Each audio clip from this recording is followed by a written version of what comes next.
창세기, 아브라함, 이삭, 야곱, 요셉, 그렇게 시작하는 것이 작년 1월 첫째였어요. 제가 카운트를 잘했다면 93번을 했어요. 아브라함, 이삭, 야곱, 요셉 하는데 93주 동안에 제가 여러분들한테 컴플레인을 약간 들었어요. 그래서 우리 교회 성도님들은 정말 무도한하셔서 제가 내년에 출애굽기를 또 합니다. 이렇게 해도 아마 활용을 할 수 있을 거예요. 그런데 출애굽기 안 합니다. 출애굽기 안 하고 신약으로 넘어가니까 걱정하지 마시고, 어쨌든 이 창세기 12장, 11장 뒷부분부터 50장까지 오는데 제가 자세히 하고 마지막에 좀 달렸지만 그렇게 해서 93번을 했어요. 이 이야기가 주로 뭐냐면 아브라함이 하나님께 수명을 받고 그 힘들게 이삭이 탄생하고 이제 이삭 결혼시키고 이제 아브라함이 죽고 또 사라도 죽고 그래서 장례하고 또 이삭에게서 에서와 야곱이 탄생하고 그들이 결혼하고 이제 이삭이 죽고 또 장례하고 야곱의 12아들이 태어나고 그 12아들이 또 결혼하고 그 아들들이 또 함께 요셉과 함께 이집트로 이주하고 이제 야곱과 요셉이 죽고 장례하는 이런. 그래서 잘 보면 뭐예요? 태어나고 자라나고 결혼하고 애기 낳고 장가 보내고 시집 보내고 또 죽고 이거의 연속인 거예요. 그러면 여기서 우리는 한 가지 질문을, 좀 심각한 질문을 해봐야 되는데, 이 질문은 저와 여러분 이 세상에 살았던 모든 사람들, 지금 살고 있는 사람들, 앞으로 살 모든 사람에게 단 한 사람도 예의 없이 가져야 될 물음이고, 살아있는 동안에 반드시 그 답을 얻어야 할 물음인데요. 그 질문은 나는 이 세상에서 어떻게 살다가 죽어야 하며 죽은 이후에는 어떻게 되는가 하는 것입니다. 우리는 지난 2년 동안 창세기의 말씀을 통해서 사람이 태어나서 자라고 결혼하고 자녀를 이루고 자녀가 독립해서 또 자녀를 낳고 때로 그 자녀의 자녀를 낳는 것을 보지만 결국은 어떻게 돼요? 결국은 다 죽어요. 죽었다는 얘기 없어도 아직까지 살아있는 거 아니고 우리가 다 죽는 거죠.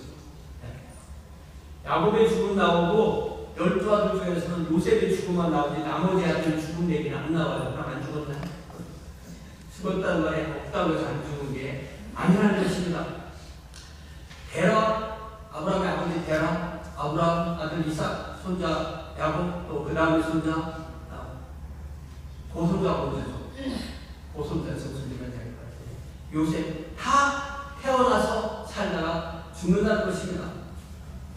그런데 중요한 것은 우리가 세상에서 말하는 죽는다는 것을 성경은 뭐라고 말하는가 알아야 되는데요. 여러분 누가복음을 찾아보세요. 누가복음에 보면 이 사두개인들이라는 예수님 당시에 사두개파라는 사람들이 있었는데 이 사람들은 제사장 그룹인데도 부활을 믿지 않았어요. 그래서 누가복음 20장을 펴면요 27절부터 40절까지의 사두개파가 이 바리새파는 부활을 믿었는데 사두개파는 부활을 믿지 않으니까 그들은 또 레위 지파의 제사장, 그러니까 지파가 어떤 교파를 이루기 때문에 그 혈통을 받지 않으면 사두개파에 들어갈 수가 없는 거예요. 이 사두개파 사람들은 성경도 모세 오경 또 예언서 시가서가 있으면 예언서가 시가서 성경이 아니라고 하고 모세 오경만 성경으로 인정했습니다. 그래서 그들은 실제로는 바리새파보다도 훨씬 더 폐쇄적이거든요. 바리새파는 자기가 바리새파가 되고 싶으면 그 밑에 들어가서 율법 공부하면 바리새파가 되는 거예요. 자, 그렇기 때문에 그들은 훨씬 더 자기들만의 폐쇄적 특수성을 가지고 있었는데 실제로는 신학적으로는 훨씬 더 자유주의에 가까웠습니다. 그들은 부활이라는 사후세계를 인정하지 않습니다. 그러면서 예수님께 어떤 질문을 가지고 오냐면 만약에 부활이 있다면, 부활 세상이 있다면 한 여자가 결혼해서 7형제가 있는 집안에 결혼했는데 첫째가 죽고 둘째가 죽고 셋째가 죽고 계속 그래서 그 부인이 7형제의 부인이 다 되었는데 그럼 부활의 세상에 가서는 이 여자는 누구의 아내가 됩니까? 하는 그런 도전적인 물음으로 예수를 본경에 빠뜨리고 자기들의 주장이 확고하다고 그렇게 예수님 앞에 질문을 던진 거예요. 이에 대한 대답이 누가복음 20장 34절부터 나오는데요. 자, 우리 주님께서 뭐라고 말씀하시면 부활의 세상에서는 모두가 다 하나님의 자녀로 형제 자매로 살게 된다고 했어요. 그러니까 여기서 이 땅에서 막 40년, 50년, 60년 부부로 사는 분들 천국에 가서 저분이 내 아내가 아니면 난 천국 안 갈래요. 그렇게 사는 사람들이 있더라고요. 정반대로 저분이 내 아내라면 난 천국 안 갈래요. 그런 사람도 있어요. 그러나 염려하지 마시라. 천국에 가면 다 뭐라고요? 형제잖아요. 아버지도 형제, 아들도 형제. 그러니까 하나님은 누가 없다? 하나님은 손자가 없다. 나는 손녀가 있거든? 근데 하나님은 손녀가 없었어요. 왜? 모든 사람과 하나님과는 아버지와 자녀의 관계. 그죠? 그래서 이 세상에서의 결혼관계나 가족관계가 거기서 이어지는 것이 아니고 하나님의 아버지시고 모든 사람이 자녀인 그런 곳이 바로 하늘이다. 그러면서 니들 오해했다. 거기 가서 누구의 아내가 이어지는 게 아니라 말씀하시면서 결정적인 말씀을 하시는데 여러분 37절 보세요. 자, 37절 찾으셨어요? 누가복음 20장 37절 찾으셨어요? 한번 같이 읽읍시다. 시작. 죽은 자가 살아난다는 것은 모세도 다시 나무 떨기에 관한 글에서 주를 아브라함의 하나님이요 이삭의 하나님이요 야곱의 하나님이라 칭하였나니. 이 사실까지 성경을 창세기, 출애굽기, 레위기, 민수기, 신명기 이 5권의 책을 모세오경이라고 하고 이 5권 책만 성경으로 인정하니까 예수께서는 그들이 인정하시는 성경의 하나인 출애굽기 3장 6절을 인용해서 사두개인의 허점을 명확하게 지적하십니다.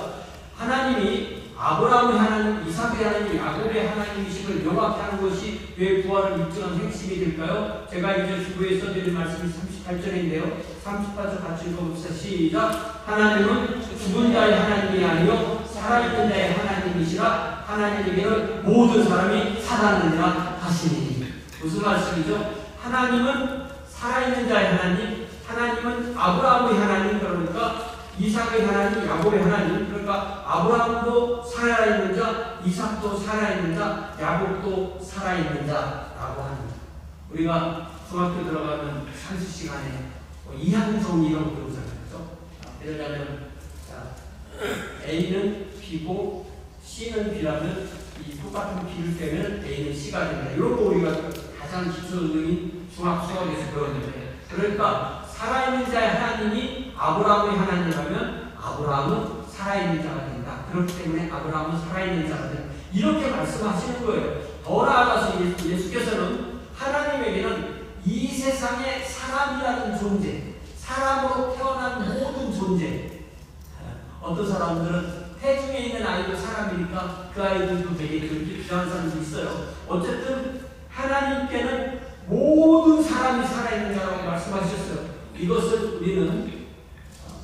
우리 중학교 때 배우는 상식이라고 이걸 뭐라고 하냐면 한마디로 그때 뭐라고 말해요? 이걸 갖다가 영혼 분리하다. 인간의 영혼은 천국에 가 있든 지옥에 가든 절대로 멸해지는 것이 아니다. 그 반대가 영혼 멸절이라고 해요. 영혼 멸절을 주장하는 사람들은 마음이 하나님을 착해가지고 하나님 어떻게 지옥에 사람을 그렇게 영원히 두겠어요? 하나님 그러시는 분이 아니에요. 그런 하나님은 안 믿어요. 누구 생각? 자기 생각. 근데 성경은 딱 거기서 끝나요. 천국에 가 있는 영혼, 지옥에 가 있는, 여기서 딱 끝나게 됩니다. 우리는 지난주에 창세기 49장의 마지막 부분에서 야곱이 어떻게 죽음을 맞이하게 되는지 우리 짐전사의 말씀을 통해서 분명히 들었는데요. 다시 한번 성경을 창세기로 돌아갔어요. 창세기 49장 마지막 절인 33절에 보니까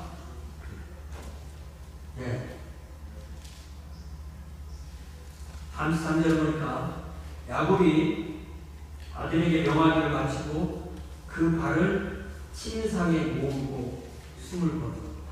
그의 백성으로 이게 우리가 잠잘 때 이렇게 자면서 발을 모으면서 잠이 자랍니까? 가끔 그럴 때 있죠. 발을 그런 폼으로 돌아가신 것 같아.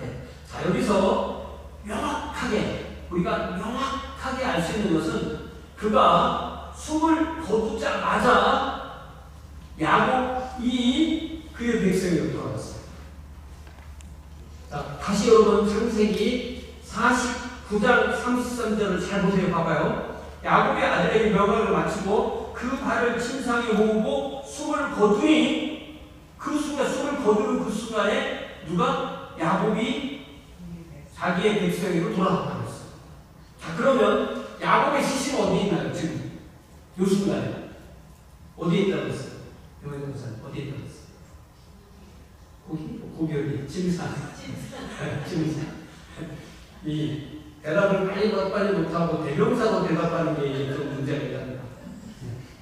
고기, 저기, 그 사람. 아, 그거 이러면 안 되는데. 어디? 그의 몸은 지금 침상에 있어요. 그러나 야곱은 그의 백성으로 돌아갔다고 했어요. 자, 그러면 이미 창세기의 말씀을 주실 때부터 사람이 죽으면 그의 영혼들이 있는 곳에 가고 그 몸만 이 땅에 남는다는 것을 성경 저자들이 구분해서 쓴 거야, 안 쓴 거예요? 아, 그때 사람들은 그런 거 잘 몰랐어요. 이렇게 하면은 우리가 성경을 똑바로 읽는 것이 아니죠. 그러니까 사람이 딱 마지막 숨을 쉬고 의사들이 말할 때 지금 사망하셨습니다 라고 하는 순간에 이미 그의 영혼은 하나님 앞에 가 있고 그의 몸만 그의 유가족 앞에 있게 되는 것입니다. 그럼 이 땅에 있는 야곱의 가족 또 그분과 연관되는 모든 사람이 이제 야곱에 대해서 하는 것은 그의 시신에 대한 장례의식을 치러야 되는 거예요. 네. 여러분 오늘 제 설교를 잘 따라오면서 최 목사가 거짓말을 하나 아멘을 할 것인가 노멘을 할 것인가 잘 한번 들어보세요. 잘 한번 제 논리를 따라와 보세요.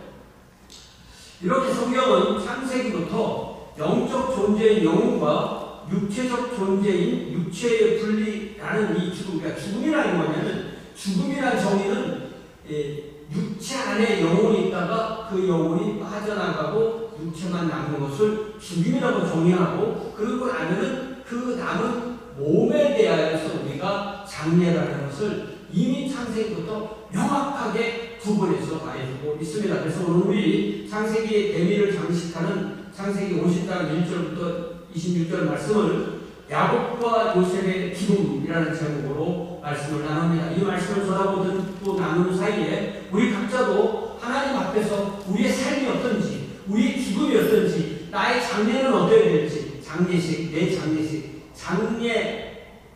제가 오늘 장례식 가보니까 장례 지도사라는 사람들이 얼마나 대단한 사람들인지 꼼짝 못하고 사람을 다 들어요. 자기 장례에 대한 플랜을 세우셔야 된다는 거죠. 장례 그리고 제일 중요한 우리 영혼이 죽고 난 후에 어떤 처지에 처하게 될 건지 등에서 명확하게 파악하고 주님의 은혜를 구하는 귀한 시간 되시기를 주님의 이름으로 축원합니다. 자, 이제 1절을 봅시다. 1절에 보니까 장례는 고인의 시신의 예의를 갖추며 이별하는 예식이라고 했어요. 하나님께로부터 영혼을 이미 하나님께 돌아갔습니다. 이 땅에 남은 것은 고인의 시신이에요. 우리도 알다시피 시신 없는 사망, 시신 없는 장례식 이게 얼마나 어려워요. 이 장례라는 건 결국은 한 사람의 삶이 이 세상에서 끝내는 일종의 이별식이에요. 이별의 의식. 현존했던 사람을 기억으로 이동시키는 하나의 의식입니다. 12형제 유가족을 대표하는 요셉이 먼저 그의 아버지 야곱의 얼굴에 부풀려 입을 맞추고 울었다고 했어요. 아직 아마 야곱의 입술에는 온기가 남아있을 것입니다. 그러나 이제 그 사람이 딱 영혼이 떠나면 그 시신은 바로 그때부터 부패의 과정을 시작하게 됩니다. 그런데 2절에 보니까요. 이게 무슨 얘기인지 잘 보니까 몸에 향 처리하는데 40일이 걸렸다고 했어요. 그러니까 이게 무슨 얘기냐면 어느 나라 문화권이나 그 사회에서 전통으로 내려오는 장례의 관습이나 풍습이 있는데 요셉이 이집트에 이주하고 이스라엘 모든 사람이 이주한 후에 창세기 이야기는 상당히 당대 이집트 문화와 상당 부분 겹치게 되는 거고요. 그래서 여기 2절에 그 내용이 나오는 것입니다. 이집트의 문화와 종교에서 영혼은 불멸하고 그 영혼 불멸의 상징이 시신에 대한 미라철이라는 것에서 분명히 드러납니다. 여기서 우리는 성경과 이집트 문명의 시신에 대한 천지를 통하여서 그들의 종교가 어떻게 다른지 분명히 볼 수가 있습니다. 자, 성경은 먼저 뭐라고 말씀하시냐면 성경은 한 사람은 하나님께로부터 영혼과 하나님의 피조물은 흙으로부터 육체의 결합으로 이루어진 온전한 존재다. 사람은 영혼 따로 육체 따로가 아니라 둘이 완전히 합해진 홀비인인데 온전한 존재인데 그 존재를 다시 둘로 구성하는 것이 육체와 영혼 이렇게 말해요. 먼저 창세기 2장 7절에 보니까 여호와 하나님이 땅의 흙으로 사람을 지으시고 생기를 그 코에 불어넣으시니 사람이 생명이 된다. 여기 생명이라는 말이 좀 어려운데요. 여기 생명이라는 이 말이 네페시하야라는 말인데 이 말을 영어에서는 뭐라고 번역하면 그냥 living being, 그러니까 살아있는 존재라는 그런 의미예요. 이렇게 살아있는 존재가 되려면 육체적인 요소의 물질적인 요소와 영적인 요소의 영혼이 결합해야 되는 거예요. 이렇게 한 사람이 그런데 그 사람이 육체적으로 사망하면 그 육체와 영혼은 어떻게 됩니까? 그의 영혼은 즉각 하나님께로 돌아갑니다. 하나님 그 영혼을 심판하셔서 크게 둘로 분리되는 영적 세상, 즉 하나님의 사랑이 있는 곳, 하나님의 심판이 있는 곳 가운데 한 곳으로 그 영혼은 가게 되는 거예요. 그럼 그 육체는 어떻게 될까요? 육체는 하나님이 창조하신 흙으로부터 온 것이기 때문에 흙으로 돌아가야 하는 것으로 분명히 말합니다. 그래서 하나님은 첫사람 아담과 하와에게 창세기 3장 19절에서 네가 흙으로 돌아갈 때까지 얼굴에 땀을 흘려야 먹을 것을 먹으리니 내가 그곳에서 흙에서 취함을 입었습니다. 너는 흙이니 흙으로 돌아갈 것입니다. 하십니다. 나아가서 이제 인간의 삶과 죽음에 대한 놀라운 통찰의 책임 전도서를 저술한 솔로몬은 거의 결론처럼 12장 7절에서 이렇게 말씀합니다. 흙은 여전히 땅으로 돌아가고 영혼은 그것을 주신 하나님께로 돌아가기 전에 기억하라. 그러니까 이 땅에서 육체와 영혼이 하나의 온전한 존재로 있는 삶을 사는 동안에 죽음 이유를 생각하고 기억하고 준비하라는 것이 솔로몬의 전도서의 핵심 주제가 되는 것입니다. 그런데 이집트 사람들은 이 육체도 영혼의 일부라고 생각하고 육체도 분별해야 된다고 생각합니다.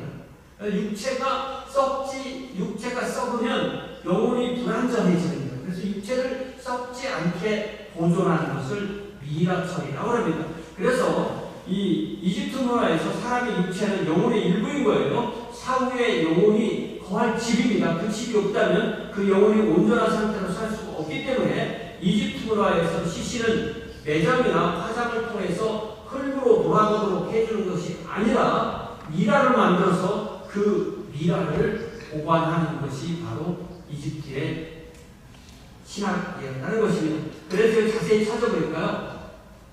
미라 처리를 위해서 맨 처음에 사람 몸에서 버릴 게 다 많이 버리는 게 유일하게 많이 버리는 게 뇌를 버리는 거예요. 뇌를 이렇게 코로 해서 다 버리고 그 다음에 이 장기 있잖아요.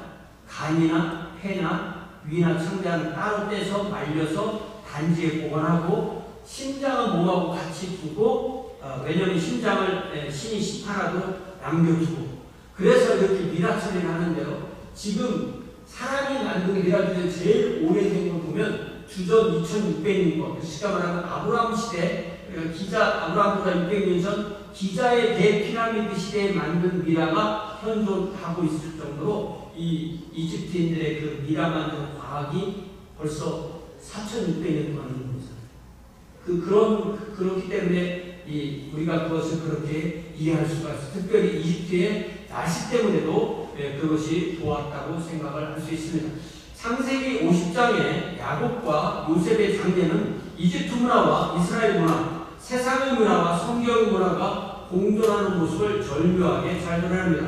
어느 문화나 성경의 문화를 접하기 전에 고유의 모습을 가지고 있기 때문에 이 문화의 문제는 실로 중차대한 문제가 됩니다. 그래서 오늘 말씀을 우리는 한국인의 문화하고도 맞춰볼 수 있고요. 현대인의 문화도 맞출 수 있고 미국에 사는 코리안 아메리칸의 문화에 맞출 수 있고 미국인의 문화에 맞출 수 있고 이렇게 하면서 이 사람들이 이집트 문화와 이스라엘 문화가 섞이면서 어떤 일이 일어났기 때문에 여기에서 중요한 통찰력과 반성과 적용을 할 수 있는 내용이 나옵니다. 이제 이 절을 보니까 요셉이 상주가 되어서 야곱의 장례를 위해서 수종들은 의원에게 아버지의 몸을 향으로 처리하게 했습니다. 그래서 향으로 처리하다는 말씀이 바로 이집트식 방부 처리.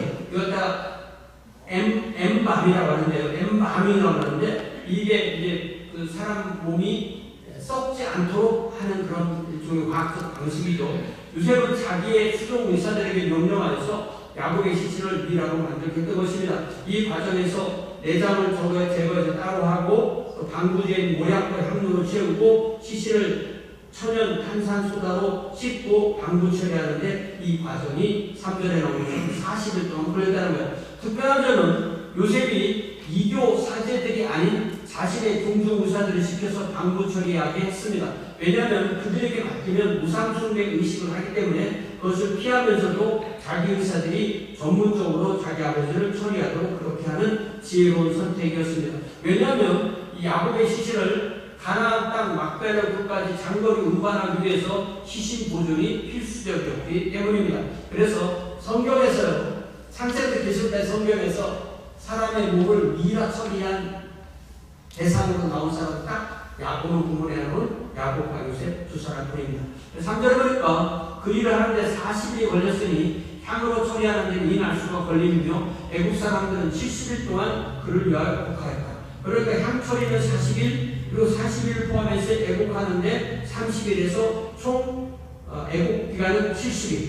그러니까 야곱은 온 이집트와 근동을 7년 흉년에서 살린 그 요셉의 아들이기 때문에 이집트 사람들은 요셉의 아버지인 야곱을 위해서 70일간의 애국 기간을 정하고 지켰다는 것입니다. 놀라운 점은 파라오가 죽었을 때 며칠을 애국하느냐면 72일을 애국한다는 거예요. 그러니까 거의 파라오하고 버금가게끔 야곱에게 예의를 한 것을 알 수가 있습니다. 이렇게 보면 파라오급 국장 장례를 했다는 것을 알 수가 있죠. 그래서 성경 전체에서 야곱의 장례식이 가장 성대하게 치루어진 것입니다. 다윗이나 솔로몬이나 심지어 우리 주님도 이런 장례를 행한 적이 없죠. 이것은 단연 이집트 문화의 영향이라고 할 수가 있습니다. 자, 그러면 우리가 잘 알았던 동양문화권과 비교해 본다면 우리나라만 해도요, 제가 어렸을 때만 해도 3년상이라는 게 있었어요. 기억들 하세요? 3년상? 네. 분명히 3년상이라는 게 있었어요. 아주 길고 엄격하고 복잡하고 허례허식이라는 아이가 그거보다 없었잖아요. 갑자기 어른들이 뭐 확 울어. 그러다 또 식사하시고. 이게 어릴 때 그게 뭔지 좀 당황스럽잖아요. 그래서 그 공자 사상의 공자가 사람이 엄마가 자녀를 3년 동안 안아서 키웠으니까 부모가 죽으면 너도 3년 동안 부모님을 모셔라. 이런 데서 나오는 생각이라고 해요. 제가 직접 눈으로 본 적은 없지만 부모의 무덤에 그 초막을 짓고 거기서 3년을 산다는 말도 종종 들었어요. 아마 오늘날에 그런 사람이 없을 거예요. 그렇지만 제가 어릴 때만 해도 그런 말 선생님한테 들었다고요. 또 제가 어릴 때만 해도 집에 또 부모님 유태를 모시고 정기적으로 고분하고 계속 3년상을 하고 3년이 지나서야 탈상, 그래서 그것을 끝내는 그런 게 있는 거예요. 그러니까 여기서는 72일, 70일이 걸렸다고 하지만 우리가 잘 우리 문화로 비교하면 우리 문화도 대단한 장례 문화를 가지고 있다는 것을 알 수가 있습니다. 자, 4절에 보니까 요셉은 공식적으로 바로의 궁에 말을 전하는데 요셉이 바로의 궁정 사람들한테 간접적으로 말하는 이유는 자신이 상주이니까 부정한 상태이기 때문에 상주는 수염도 깎지 않고 치장도 하지 않아야 되기 때문에 수염을 깎지 않은 애부자의 모습으로 왕위에 나갈 수 없기 때문에 이집트 왕실 예법을 존중하면서 아버지의 효도를 다루는 요셉이 그렇게 해서 다른 사람을 통해서 말을 전합니다. 5절에 보니까 요셉이 바로에게 청원한 내용이 나오는데 이 핵심 내용은 아버지 야곱의 유언을 따라서 아버지의 시신을 이집트 땅이 아닌 가나안 땅 남부에 있는 막달라굴에 장사하기 위해서 이집트를 떠나 가나안에 다녀오겠다고 그렇게 말씀을 드리는 거죠. 6절에 보니까 바로가 그것을 그 청원을 허락하고 7절에 보니까 실로 이집트에서 파라오와 그의 가족만 남겨놓고 거의 모든 고관 대작이 야곱의 장례에 참여하는 거예요. 이건 단지 요셉의 권력으로 사람을 동원했다는 것이 아니라 실제로 요셉이 파라오와 그 이집트의 진정한 존경을 받았다는 것을 알 수가 있는 내용입니다. 그리고 8절에 보니까 야곱의 가족 중에서는 어린이, 가축, 그리고 어린이들 돌볼 수 있는 최소한의 이 종들만 남아서 어린이들 돌보고 모두 다가 이 장례에 동참했다고 되어 있습니다. 자, 9절에 보니까 파라오의 병거와 기병을 동원해서 장례 일정을 돕고 호위했다고 했어요. 이렇게 보면 이 장례 일정이 400년 후에 있을 출애굽과 상당 내용이 유사한 것도 다른 것도 있는 거예요. 지금은 평화롭게 이집트 사람들과 함께 갔다 오죠. 그러나 그때는 400년 후에는 억지로 하나님의 능하신 손이 10가지 재앙을 일으키고 파로의 장자가 죽고 홍해가 갈라지고 그 홍해에 이집트의 군병들은 600명이나 죽고 그러면서 출애굽이 이루어지는 그런 내용을 우리가 볼 수가 있습니다. 어떤 면에서 야곱의 장례는 출애굽의 예표 역할을 하기도 하는 것입니다.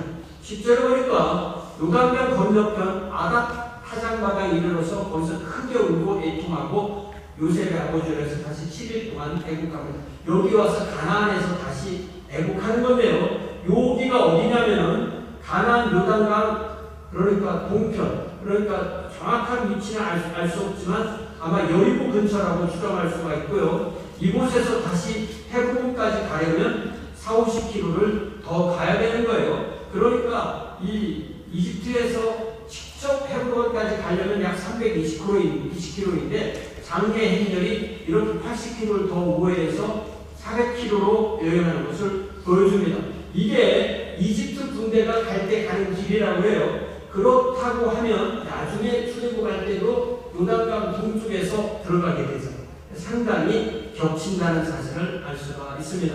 이제 11절 보세요. 이 놀라운 광경을 가나안 본토 주민들 보고 그 장례 일정을 단지 이집트인들의 장례로만 여기게 되는 거죠. 7일 동안 이어진 애국을 보고 애국 사람들의 큰 애통이라는 의미로 그때까지 아닥 타장마강이라고 부르던 그곳을 아벨 미스라임이라고 부르는 아벨이라는 말은 애통이나 통곡을 말하고요. 미스라임은 이집트 사람들이 자기 나라를 부르는 고유 명칭이고 오늘날 이집트 사람들도 자기 나라 이름을 이집트라고 부르지 않습니다. 이집트 사람들은 우리 어느 나라 사람이야 그러면 I came from 미스르 이게 미스르가 바로 미스라임에서 온 말인데 이게 창세기 10장 6절 노아의 아들 함의 아들 미스라임이라는 나라 복수이고요.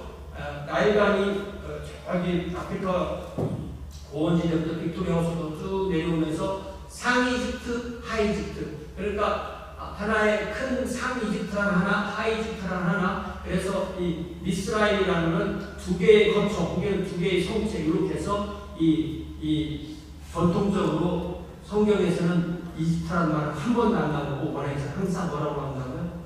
미스라임 이렇게 나오는 것입니다.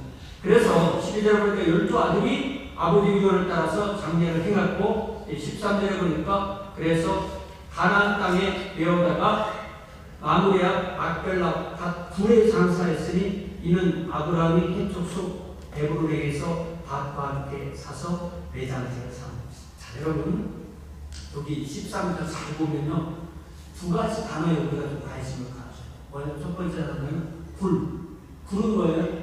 자연 동굴이에요. 바위 속에 있는 자연 동굴. 그 다음에 매장지는 뭐예요? 무덤이에요.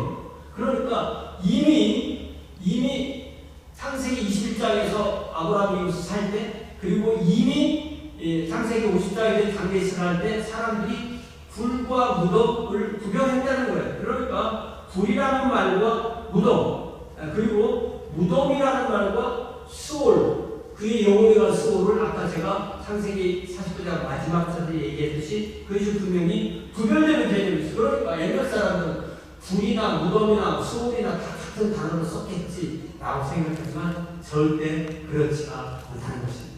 굴은 자연동물 그 굴을 무덤으로 삼았고 그렇지만 그것은 시신을 위한 무덤이고 그의 영혼은 이미 수호에 갔다 이렇게 이해할 수가 있습니다. 이렇게 성경을 조금만 자세히 들어보면 성경은 우리가 오해할 수 없도록 우리의 사후의 육체와 영혼의 상태에 대해서 분명하게 말씀합니다.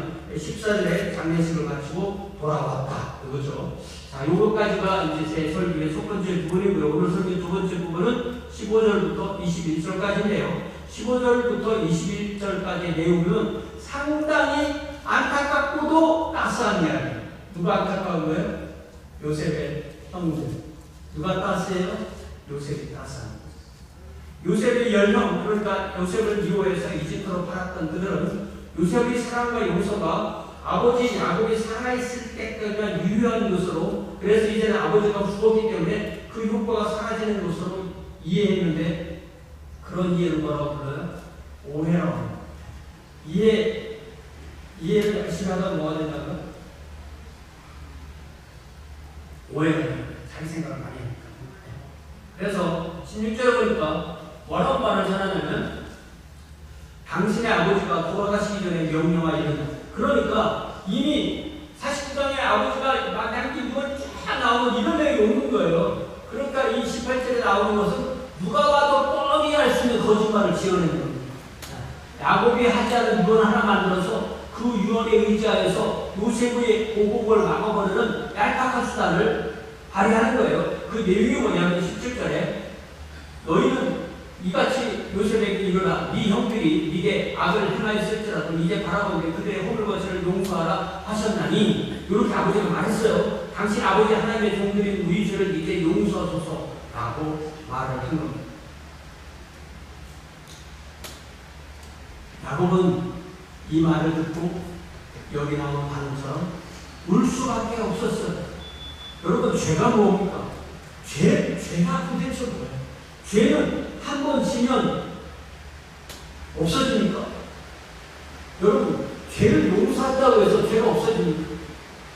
예를 들자면 우리가 옛날에 봤던 영화 미장에서 그 아들 유괴해서 돈 요구하다가 죽인 그 가짜 그리스도인이 뭐라고 하냐면, 어머니가 찾아가서 너를 용서하노라라고 했으니까 그 유괴비 뭐라고 하면 지금 무슨 얘기를 하는 거예요? 하나님이 나를 이미 용서하시는, 당신이 나를 용서한다고 그래. 나는 용서 받았어요. 그게 참된 이 크리스찬의 용서입니까?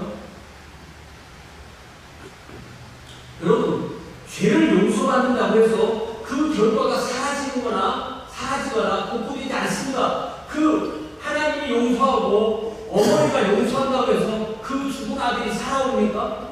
그렇지 않아요. 죄는 이미 지나가고 오고 죄로 인한 그 피해 자체가 복구되는 것이 아닙니다. 그러니까 하나님은 온전히 용서하시지만 우리는 그 죄악을 기억하면서 온전히 회개하는 일상을 사는 것이 바른 자세입니다. 이것을 제가 이해하는 이 역사의 예로, 이게 좀 지나친 그 일반화의 예지만 여러분 오해하지 말고 들어주세요. 제가 이해하기에 독일 사람들은요, 아직도 히틀러의 동지한 자기들의 조상들이 지은 죄에 대해서 아직도 늘 사죄하는 마음이 있어요. 그죠? 일본 사람들은 우리 조상들이 한번 사죄해서 끝났으면 우리 사죄하지 않았대. 어떤 태도가 더 성경과 만나는 거죠. 그러니까 죄를 지은 사람 입장에서는 요셉은 용서를 했는데 요셉 형제들은 용서를 받지 못한 거예요.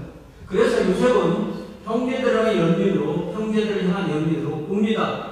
죄는 범하지 않는 것이 그래서 가장 좋은 것입니다.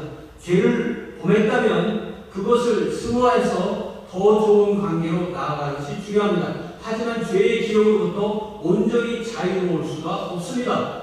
이것이 진정한 회개의 모습인 것입니다.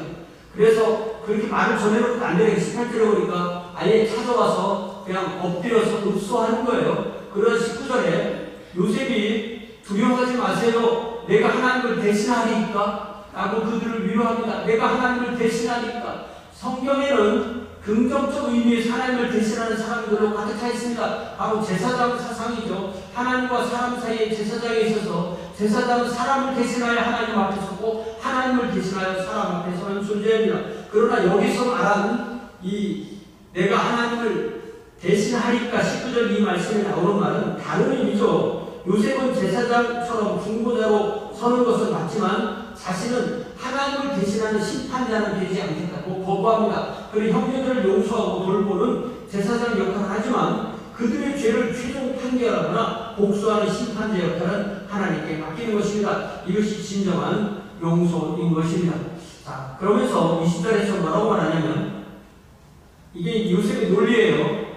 형님들, 당신들은 나를 해하려고 했지만 하나님은 그것을 선으로 바꾸사 오늘과 같이 많은 백성의 생명을 구원하게 하시려 하셨습니다. 요셉은 형들의 나쁜 의도를 하나님의 선한 의도로 바꾸어서 그들과 많은 백성을 살리는데 요셉을 사용하셨음을 요셉 자신에 대한 언급을 하지 않으면서도 분명하게 드러내요. 이것이 바로 요셉의 입장이에요. 자, 그럼 요셉이 이런 입장을 보였기 때문에 형들은 어떤 입장을 가져야 것입니까? 만약에 형들 중에 어떤 사람이 이렇게 말한다고 생각합시다. 제가 지어낸 말이에요. 이렇다는 게 아니라 지어낸 말. 아니, 우리 동생 요셉이 우리를 용서한다고 분명히 말했지. 더욱 우리가 그를 팔았기 때문에 이런 경우가 온 거 아니야? 그러면 우리는 나쁜 짓을 하는 것이 아니라 상을 받고 칭찬받을 선한 일을 한 거란 말이지. 우리는 이제 양심의 가치를 생각되어서 신나게 살면 되는 거야. 이렇게 생각하는 게 옳을까요? 아니면 정반대로 요셉이 우리를 용서한다고 했지만 언제 마음을 바꿀지 몰라. 요셉이 죽기 전에 안심할 수 없어. 요셉은 우리가 직접 죽일 수 없어도 빨리 죽기를 바라면서 기도해야 돼. 이게 발 뻗고 살 수 있는 유일인 길. 이렇게 하는 것이 또 맞는 태도일까요? 이것도 앞에 말한 것도 잘못된 태도고 이것도 잘못된 태도죠. 우리는 용서받은 죄인이에요. 용서받은 죄인이기 때문에 은혜와 사랑을 감사하며 사는 것이 바른 태도입니다. 그리스도인이 어떻게 하나님의 용서와 은혜를 어떻게 가족과 이웃과 공동체의 용서와 사랑을 받으면서 살아야 되는가에 대한 많은 통찰력을 요셉의 형들과의 사이를 통해서 분명히 알 수가 있습니다. 핵심은 하나님은 우리를 있는 그대로 받아들이시고 사랑하신다는 점이에요. 지난주 중에 제가 딸 집에 가서 아내가 영화를 봅시다. 그래서 영화를 넷플릭스 영화를 하나를 딱 틀었는데 우리 딸이 찾아줘가지고 제목이 있냐면 웨이크업 데드맨, 죽은 사람아 일어나다. 근데 나이브즈아웃 칼이 밖으로 나온 미스터리 시리즈의 세 번째 거라는데 혹시 보신 분? 보신 분인데 진짜 제가 이렇게 거짓말하는 게 아니죠. 제 영화를 보면서 나머지 두 사람 넣을게요. 저는 열심히 봤습니다. 제가 영화를 보면서 참 잘 만든 영화, 참 잘 된 영화. 여러분 안 봤으면 꼭 보세요. 제목이 뭐라고요? 웨이크업 데드맨. 여기 그 주인공이 주드 신부라는 젊은 신부인데요. 이 신부가 뭐라고 계속 말하냐면 기독교나 교회나 신자나 신앙이라는 것은 근본적으로 누굴 상대로 싸우는 것이 아니라 누굴 상대로 사랑하는 것이다. 그걸 계속 그 말을 해요.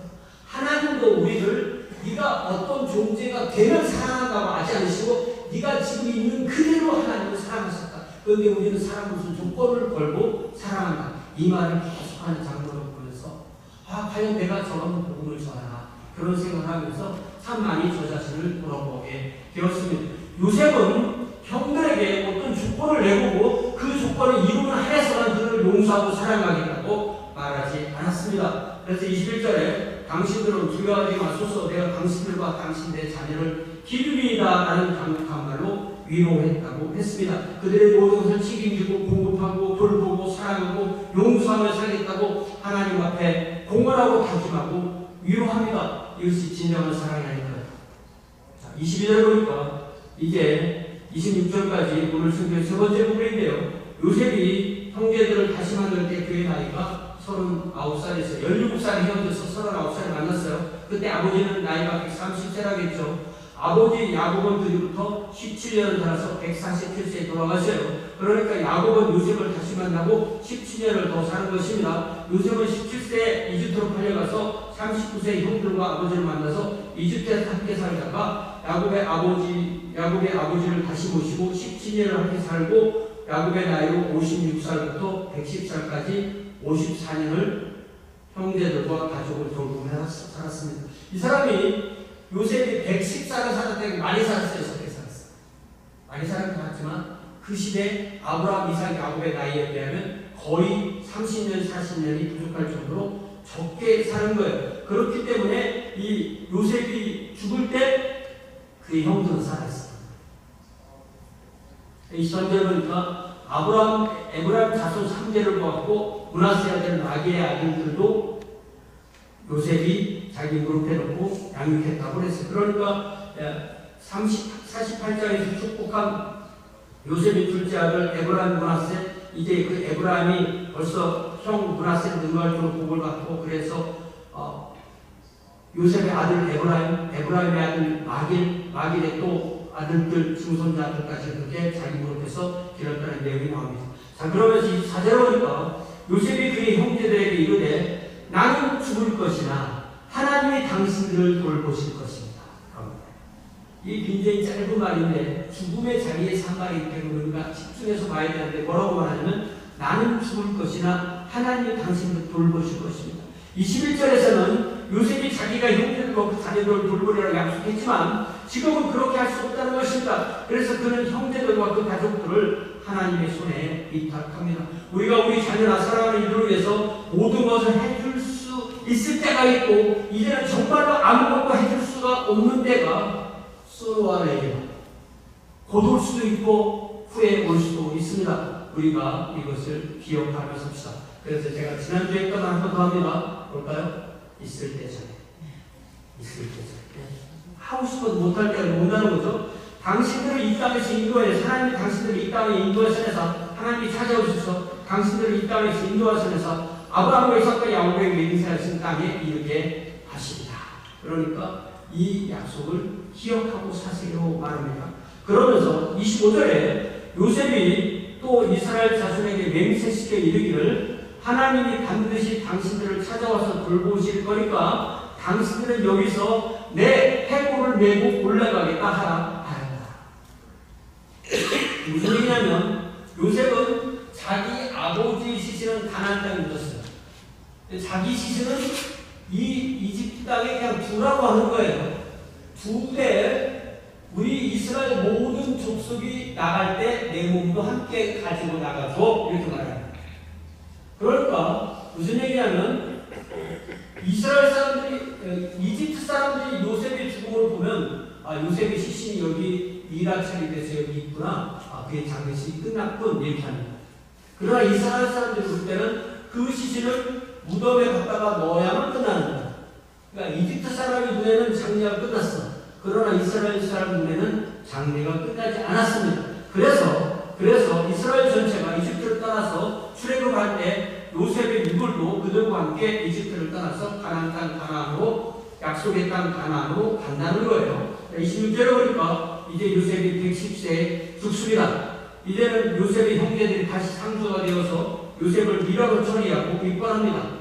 자, 그러면 요셉의 장례는 언제 완성되느냐면 성경에 제가 읽어드릴게요. 찾아보진 않지만 먼저 출애굽기 13장 19절에 보니까 모세가 요셉 지파 사람이, 모세는 그 레위 지파지만 모세가 요셉의 유고를 가졌으니 이는 요셉이 이스라엘 자손으로 단단히 맹세하게 하여 이르기를 하나님 반드시 너를 찾아오시리니 너희는 내 유고를 메고 여기서 가지고 나가라 하였습니다. 그래서 요셉의 미라화된 유고는 이스라엘 자손에게 출애굽에 대한 확실한 약속의 징표 역할을 하게 되는 것입니다. 이스라엘은 그 뒤로부터 400년 동안 거의 수백 년 종살이 가운데도 그 출애굽의 약속을 잊어버리지 않고 요셉의 유고를 지키면서 자녀들에게 그 사실을 이야기해주고 또 자녀들에게 그 사실을 이야기해줌으로 민족과 신앙의 정체성을 유지하게 됩니다. 그래서 출애굽할 때 가지고 나갔죠. 그리고 언제 매장하냐면 여호수아 24장에 가면 32절에 또 이스라엘 자손이 애굽에서 가져온 요셉의 뼈를 세겜에 장사하였으니 이곳은 야곱의 페크시타를 주고 세겜의 아버지 하몰의 자손들에게 산 밭이라 그것이 요셉의 자손의 기업이 됩니다. 이렇게 해서 요셉은 자기 시신을 이스라엘 전체와 동일시해서 그들이 나갈 때 같이 나가서 그들이 땅을 다 차지했을 때 그 땅에 묻힙니다. 그러니까 그는 자기 시신을 가지고 이스라엘 민족이 하나님의 약속을 지키는 그런 약속의 증표로 깨닫도록 그렇게 한 것입니다. 여러분, 제 말씀을 마치면서 주보에 써 있는 히브리서 11장 22절 말씀을 한번 같이 읽어봅시다. 주보 시작. 믿음으로 요셉은 임종시에 이스라엘 자손들이 떠날 것을 말하고 또 자기 뼈를 위하여 명하였습니다. 그러니까 우리가 지금까지 제가 좀 시간이 부족해서 빨리빨리 설명했지만 이 설명한 이 모든 내용의 확실한 요약이 히브리서 11장 22절이에요. 야곱의 장례식은 다 끝났어요. 그러나 요셉의 장례식은 거의 400년이거든요. 그렇게 하면서 출애굽과 자기 자신의 장례를 하나로 만들면서 하나님의 약속이 이스라엘에게 주어진 약속이 이렇게 이루어진다는 것을 미리 예표하는 그런 역할을 하게 되었던 것입니다. 요셉은 나는 죽을 것이나 하나님은 당신들을 돌보시라고 말한 것처럼 출애굽과 자신의 뼈에 부탁으로 하나님의 약속과 능력을 온전하게 믿었던 것입니다. 그렇기 때문에 우리의 믿음도 우리의 굳은 믿음이 중요한 것이 아니에요. 우리가 믿습니다. 이게 좋은 믿음이 아니고요. 하나님의 말씀하신 것, 하나님께서 하실 거라고 단순하게 믿는 것, 그게 믿음인 거예요.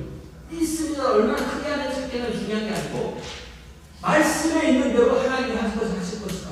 그러니까 하나님께서 아브라함과 이삭과 야곱에게 가나안 땅을 준다고 했으니까 우리가 언젠가는 갈 거야. 그때 내 뼈도 같이 가져다 줘. 이게 바로 요셉의 믿음이었고 그 믿음이 후손들에게 전달되었고 그 실제로 이루어지는 것이 구약의 모세오경의 핵심 내용이 되는 것입니다.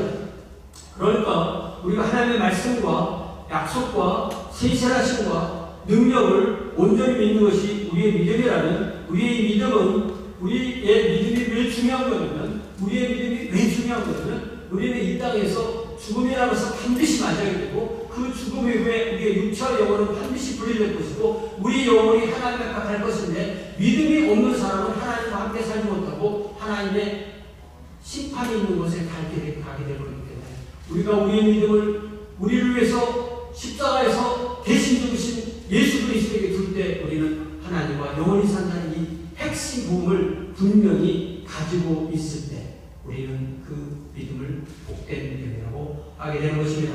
이제 장세기를 마치면서 오늘 받은 은혜를 각자 주신 기도 제목에 따라서 안주에 맞춰서 함께 잠시 기도합시다. 함께 기도하겠습니다.